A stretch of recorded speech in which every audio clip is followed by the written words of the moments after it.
ತಮ್ಮೆಲ್ಲರಿಗೂ ಇಂದಿನ ಕಥಾಭಾಗಕ್ಕೆ ಆತ್ಮೀಯವಾದ ಸ್ವಾಗತ. ಇತ್ತೀಚೆಗಷ್ಟೇ ಒಂದು ಓಟದ ಸ್ಪರ್ಧೆ ಮುಗಿದಿತ್ತು. ಆದ ಕಾರಣ ಶಾಲೆಯಲ್ಲಿ ಮಕ್ಕಳು ಓಟದ ಸ್ಪರ್ಧೆಯನ್ನು ಮತ್ತೆ ಪ್ರಾಕ್ಟೀಸ್ ಮಾಡುವಂತಹ ಒಂದು ಆಟವನ್ನು ಆಡ್ತಾಯಿದ್ರು. 7-8 ಮಕ್ಕಳು ತಾವು ಓಟ ಪ್ರಾರಂಭ ಮಾಡುವ ಸ್ಥಳದಲ್ಲಿ ನಿಂತ್ಕೊಂಡ್ರು. ಇನ್ನೊಬ್ಬ ಸ್ವಲ್ಪ ಹಿರಿಯ ಹುಡುಗಿ ಈ ಓಟದ ನಿರ್ಣಾಯಕಿಯಂತೆ ಸಜ್ಜಾಗಿ ನಿಂತಿದ್ಲು. ಓಟಗಾರರೆಲ್ಲ ಕೆಳಗೆ ಕುಳಿತ ತಕ್ಷಣ ಓಟಕ್ಕೆ ಸಿದ್ಧರಾದರು. ನಿರ್ಣಾಯಕಿ ಘೋಷಣೆ ಮಾಡಿದ್ಲು, ನಾನು ಆರ್ಡರ್ ಕೊಟ್ಟ ತಕ್ಷಣ ಓಡಬೇಕು. ಅದಕ್ಕಿಂತ ಮುಂಚೆ ಓಡಿದ್ರೆ ನಿಮ್ಮನ್ನು ಆಟದಿಂದ ಹೊರಗೆ ಹಾಕ್ತೇನೆ ತಿಳಿತಾ ಅಂತ ಹೇಳಿ ಉತ್ಸಾಹದಿಂದ ಹೇಳಿದ್ರು. ಅದೇ ರೀತಿಯಲ್ಲಿ ಆಟಗಾರರೆಲ್ಲ ಉತ್ಸಾಹದಿಂದ ಆಯಿತು ಅಂತ ಹೇಳಿ ಅಂದರು. ಎಲ್ಲರೂ ಓಟಕ್ಕೆ ಸಿದ್ಧರಾಗಿದ್ದರು. ಹುಡುಗಿ ತನ್ನೆರಡು ಕೈಗಳನ್ನು ಮೇಲಕ್ಕೆತ್ತಿ ಆನೆ ಮಾರ್ಕ್ ಕಟ್ಲೆಟ್ ಗೋ ಅಂತ ಹೇಳಿ ಕೂಗಿ ಕೈಗಳನ್ನ ಟಪ್ಪನೆ ಬಡಿದ್ಲು. ಮಕ್ಕಳು ಉತ್ಸಾಹದಿಂದ ಓಡಿದ್ರು. ಅರೆ ಇದೇನಪ್ಪ ವಿಚಿತ್ರ ಅಂತ ಹೇಳಿ ಆನೆ ಮಾರ್ಕ್ ಕಟ್ಲೆಟ್ ಗೋ ಅಂದ್ರೇನು ಅಂತ ಹೇಳಿ ಆಕೆಯನ್ನು ಕರೆದು ಕೇಳಿದ್ರು ಒಬ್ಬರು. ಅದೇನಮ್ಮ ನೀನು ಆರ್ಡರ್ ಕೊಟ್ಟಿದ್ದು? ಆಕೆ ಮತ್ತೆ ಹೇಳಿದ್ಲು, ದಿನಾಲೂ ನಮ್ಮ PT ಸರ್ ಅದೇ ಆರ್ಡರ್ ಕೊಡ್ತಾರೆ, ನನಗೆ ಗೊತ್ತು ಅಂತ ಹೇಳಿ ಓಡಿ ಹೋದ್ಲು.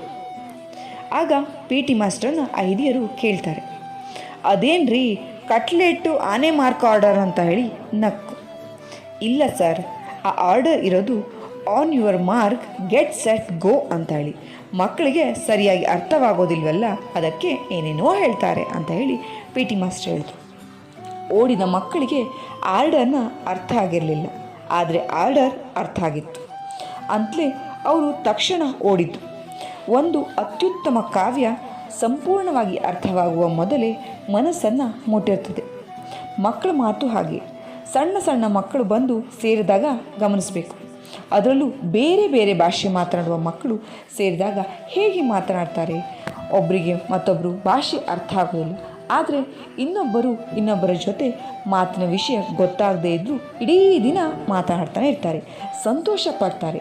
ಅದಕ್ಕೆ ಪುಟ್ಟ ಮಕ್ಕಳ ಮಾತು ಕಾವ್ಯ ಇದ್ದಂಥ ರೀತಿಯಲ್ಲಿ ಅರ್ಥವಾಗೋದಕ್ಕಿಂತ ಮೊದಲೇ ತಿಳಿದು ಬಿಡ್ತದೆ ಅಂತ ಹೇಳಿ. ಆತ್ಮೀಯರೇ, ಈ ಒಂದು ಕತೆ ಹೇಳಲಿಕ್ಕೆ ಕಾರಣ ಇಷ್ಟೆ.